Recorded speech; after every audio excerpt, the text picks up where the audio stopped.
شب کی فضیلت کیا ہے, اصلیت کیا ہے, قبرستان جانا. دیکھو شب برات کے بارے میں میرے آڈیو بیان بھی موجود ہیں, ویڈیو بیان بھی موجود ہیں. چند سال پہلے جب میں ویڈیو بیان نہیں, میرے آڈیو آتے تھے, اس میں میں نے حدیثوں کے نمبر کے ساتھ, پورے ترجموں کے ساتھ, پوری سندوں کے ساتھ شب برات سے متعلق جتنی حدیثیں ہیں 15 شعبان سے متعلق تمام حدیثوں کی سندیں, ان کی سندوں پہ بحث, پورا ایک علمی بیان ہے آڈیو. وہ آج بھی یوٹیوب پہ موجود ہے. آپ لکھیں شب برات مفتی طارق مسعود آڈیو بیان یا اولڈ بیان, تو آڈیو بیان آئے گا. پوری سندوں کی, راویوں کی ایک ایک نوک پلک کو اس میں درست کر کے پورا ایک علمی بیان ہے. تو شب برات کے بارے میں آپ کا کانسیپٹ 2 اور 2 4 کی طرح کلیئر ہو جائے گا. سمجھتے ہو کہ نہیں سمجھتے؟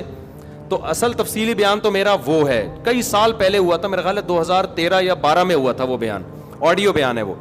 تو وہ آپ سن لیں پورے ایک ایک سند حوالوں کے ساتھ, کہ اس میں آپ کو پتہ چلے گا یہ 15 شعبان کی اسلام میں حیثیت کیا ہے. اس کا 2 منٹ میں خلاصہ پیش کر دیتا ہوں. پہلی بات, قبرستان جانا کسی صحیح حدیث سے ثابت نہیں ہے. ایک روایت ہے سند کے لحاظ سے انتہائی کمزور, اور اگر مان لیا جائے تو زندگی میں ایک دفعہ. ہمارے ہاں ہر سال جایا جاتا ہے, اور وہ بھی نبی چپکے سے گئے. ہمارے ہاں جتھوں کی شکل میں جایا جاتا ہے. تو یہ ساری بدعات ہیں. سمجھ میں آ رہی ہے بات؟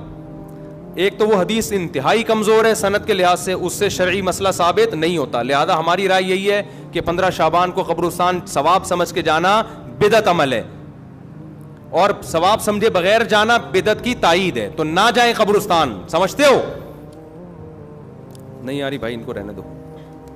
میں گلا پاگلوں کی طرح پھاڑ رہا ہوں. میں 3 دن سے بیانات کرتے کرتے نا گلا بیٹھ گیا مجھے. تو 15 شعبان کو آپ کو قبرستان جانے کی ضرورت نہیں ہے. کوئی بولے یہ مفتی صاحب نیا دین لیا ہے, نیا دین نہیں بھائی. جتنے بھی 1400 سال سے جو بدعت سے پاک دین ہے وہ یہی ہے.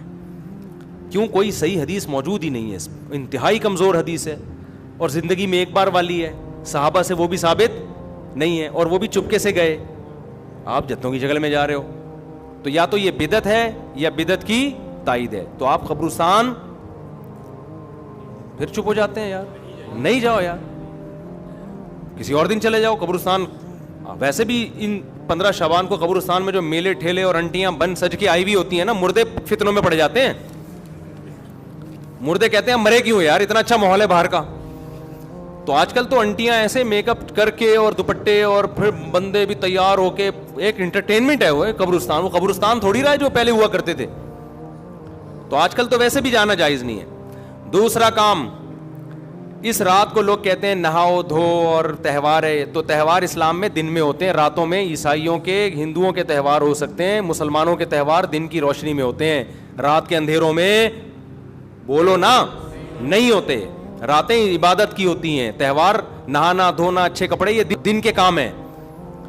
تو لہٰذا یہ کوئی بھی نہیں ہے کہ رات نہلاؤ, نہا دھو کے اور اچھے اچھے کپڑے پہنو. کوئی مستند روایت نہیں اس بارے میں. تمیز سے سو جاؤ گھر میں جا کے. اور تیسرا کام کیا ہے؟ حلوہ مانڈا. حلوے مانڈے پکاتے ہیں. تو جب تہوار ہی نہیں ہے تو حلوے کس بات کا بھائی؟ حلوے تو عیدوں میں خوشیوں میں ہوتے ہیں نا. تو جب تہوار ہی نہیں ہے, ہمارے تہوار دن میں ہوتے ہیں بھائی. عید الفطر, عید الاضحیٰ, اور جمعے کا بھی دن میں ایک قسم کا تہوار ہے, یہ بھی دن کی روشنی میں. تو آپ نے حلوے مانڈے بھی بولو نا نہیں. پھر اس رات کو تقدیر کے فیصلے ہوتے ہیں. قرآن میں صاف طور پر ہے کہ وہ لیلۃ القدر میں ہوتے ہیں, اور ہم نے قرآن بھی کب نازل کیا؟ رمضان میں اور لیلۃ القدر میں. بالکل واضح قرآن کی آیتیں ہیں. اس کے مقابلے میں جو 15 شعبان والی حدیثیں ہیں جن میں آتا ہے کہ اس رات فیصلے ہوتے ہیں, وہ قرآن کے مقابلے میں جاندار, سند کے لحاظ سے مضبوط نہیں ہے. ان میں اتنی طاقت نہیں ہے کہ قرآن کی آیت کو آپ اس میں ایڈیشن کر دیں. لہذا قرآن سے واضح پتہ چلتا ہے کہ جو فیصلے ہوتے ہیں سال بھر کے وہ شب قدر میں ہوتے ہیں, جو رمضان میں. اور قرآن بھی کب نازل ہوا؟ راجح دلیل کے لحاظ سے راجح بات یہی, اگرچہ بعض علماء نے وہ بھی لکھی, لیکن راجح دلیل کے لحاظ سے یہ بات ہے. 3 باتیں ہو گئیں. چوتھی بات ہے پٹاخے. شب برات کے پٹاخے. تو بھائی یہ تو پٹاخے یہ بھی جائز نہیں ہے. آپ کیوں ایک رات کو ایک عبادت کا عنصر دے کے اس میں پٹاخے پھوڑ رہے ہیں؟ لوگوں کی نیندیں خراب ہوتی ہیں, ہارٹ پیشنٹ پریشان ہو جاتے ہیں, بہت بڑے آگ لگ جاتی ہے بعض دفعہ. یہ عمل بھی حرام ہے, ناجائز ہے. اور کیا ہوتا ہے شب برات میں؟ جلدی بتاؤ. عبادت پہ آ رہا ہوں. دن کا روزہ 15 شعبان کا, وہ بھی کسی صحیح حدیث سے ثابت میں نے ایک دفعہ کسی نے کہا محرم کے فضائل پہ بیان کریں, بہت دفعہ مجھے اصرار کیا 1 گھنٹے کا بیان ہو محرم. میں نے بہت جب میرا تنگ کیا تو میں نے بیان کیا. میں نے کہا نبی صلی اللہ علیہ وسلم نے فرمایا, حدیث کا مفہوم ہے, یہ اشہر حرم ہے, محترم مہینہ ہے, 4 محترم مہینوں میں ایک محرم بھی ہے, اور 10 محرم کا روزہ. آپ صلی اللہ علیہ وسلم نے اس کی جو بھی حدیث میں فضیلت بیان کی. میں نے کہا وما علینا الا البلاغ. لوگوں نے کہا بھائی کیا بیان کہا؟ میں نے کہا بھائی اتنا ہی ہے, صحیح حدیث سے اتنی ہی ثابت ہے. ایک آدھ اور حدیث ہوگی جو اس وقت میرے ذہن میں نہیں, اس سے زیادہ میں نے کہا 1 گھنٹے کا بیان ہو نہیں سکتا, کوئی ہے ہی نہیں. تو آپ کی مرضی کی باتیں ہم نہیں کریں گے, ہم وہ باتیں کریں گے جو اللہ اس کے رسول صلی اللہ علیہ وسلم نے جس طرح بیان کی. خطابت کے جوہر دکھانے کے لیے تو 6 گھنٹے کا بھی بیان ہو سکتا ہے, لیکن اگر آپ نے وہ بات کرنی ہے جو اللہ کے رسول نے بتائی ہے تو جتنی بتائی ہے اتنی ہی آپ کو پارسل کرنی پڑے گی. اپنی طرف سے پارسل کرنے کا ہمارے پاس انتظام, ہم کمپنی ہوتا ہے نا, بعض کمپنی ہے پیک کر کے دے رہی ہوتی ہیں, وہ KFC والوں کے, وہ کہتے ہیں وہ جو کمپنی کی پیکنگ ہے وہ ہم آپ کو دیں گے, اپنا شاپر ہمارا الگ تھیلے میں رکھا ہوا ہے, ٹھیک ہے نا, اس کے لیے الگ آرڈر دینا پڑے گا آپ. تو اگر اللہ رسول کی بات ہے تو بھائی اتنی ہے. تو اس لیے 15 شعبان کا جو روزہ ہے وہ بھی کسی صحیح حدیث سے ثابت بولو نہیں ہے. اور کیا رہ گیا, جلدی کرو, اب وہ شادی بھی ہونی ہے ان کی, بھائی آئے ہوئے ہیں نا. اور کیا رہ گیا, رات کی عبادت کی طرف آتا ہوں میں. اور بھی اور کچھ ہے, بس یہی ہے نا, پٹاخہ, قبرستان. پٹاخہ جب بھی بولتا ہوں, میری چھوٹی بچی ہے نا بڑی شرارتی, اس کا پٹاخی کہتا ہوں میں اس کو, ایسے پٹاخے کی طرح نا پھدکتی رہتی ہے ایسے. تو بچے بڑے اٹریکٹیو ہوتے ہیں یار, گھر میں بچے ہوا رکھا کرو, بچے گھر میں رونق ہوتی ہے.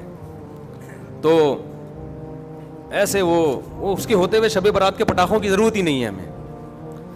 تو ایسے بچے ہوتے ہیں نا, ایسے کھیل رہے ہوتے ہیں, کلابازیاں, چھوٹے 2-2.5 سال کے بچے. ہم تو بچوں کو دیکھ کے دل چاہتا ہی نہیں کہ یہ بڑے ہوں, چھوٹے زیادہ اچھے ہوتے ہیں. تو پٹاخہ یہ ناجائز ہے. حلوے مانڈے, میٹھا ویسے ہی اسلام میں کم ہے یار, تم میٹھے پھوڑ کے اپنے آپ کو.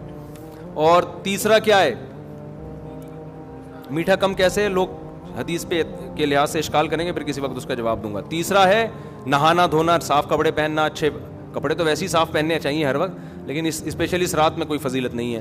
چوتھا 15 شعبان کا روزہ, اور اس رات کو تقدیر کے فیصلے وغیرہ یہ سب چیزیں ثابت نہیں ہیں. ہاں اب جو ہے عبادت ہے یا نہیں ہے, تو جمہور کے نزدیک اس میں عبادت کی فضیلت ہے, لیکن بعض محققین اس فضیلت کے بھی قائل نہیں ہیں. تو اختلافی مسئلہ ہے, اجماعی مسئلہ نہیں ہے اس رات کی عبادت کی فضیلت. لیکن بہرحال جمہور چونکہ قائل ہیں. اس کے دلائل کیا میں پہلے بتا چکا ہوں کہ میں پورا آڈیو کلپ ایک ریکارڈ کروا چکا ہوں حدیثوں کے ریفرنسز کے ساتھ, راویوں کی سندوں اور بحثوں کے ساتھ.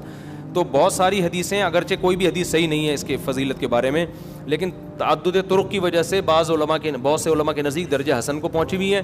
تو لہذا کرنے کا کام یہ ہے کہ اگر کوئی کرنا چاہے تو بھائی عبادت کرے. تو اللہ سے امید ہے کہ اس کو اس رات میں عبادت کا ثواب دوسری راتوں کی نسبت زیادہ ملے گا. بعض حضرات اس کے قائل نہیں ہیں. ہاں اب عبادت کا کوئی خاص طریقہ منقول نہیں ہے کہ یہ پہلی رکعت میں یہ اتنی دفعہ پڑھو, دوسری رکعت میں اتنی دفعہ پڑھو. اور نفلی عبادت شریعت ترغیب دیتی ہے گھر میں کرنے کی. افضل کیا ہے کہ گھر میں عبادت کی جائے. اب اگر آپ سمجھتے ہیں گھر میں دل نہیں لگے گا تو پھر مسجد میں آ جائیں, لیکن اجتماعی سطح پہ مسجد میں جماعتوں کی نمازیں قائم کرنا, اجتماعی قرآن خوانیاں کرنا, یہ تمام اعمال بدعت ہیں. تو اگر آپ نے عبادت کرنی ہے تو چلو کسی بہانے عبادت کر لو, تو اس میں یہ ہے کہ انفرادی کرنی ہے, بہتر ہے گھر میں کی جائے, نہیں تو مسجد میں کر لیں آ کے. اور کوئی خاص طریقے کی عبادت نہیں کرنی. تلاوت ہے, دعائیں ہیں, ذکر ہے, نماز ہے, بس جیسے عام طریقے سے پڑھتے ہیں اسی طریقے سے کریں. سمجھ رہے ہو کہ نہیں سمجھ رہے؟ تو یہ ہے خلاصہ, کہ خلاصے کے خلاصے کے خلاصے کے خلاصے کا خلاصہ.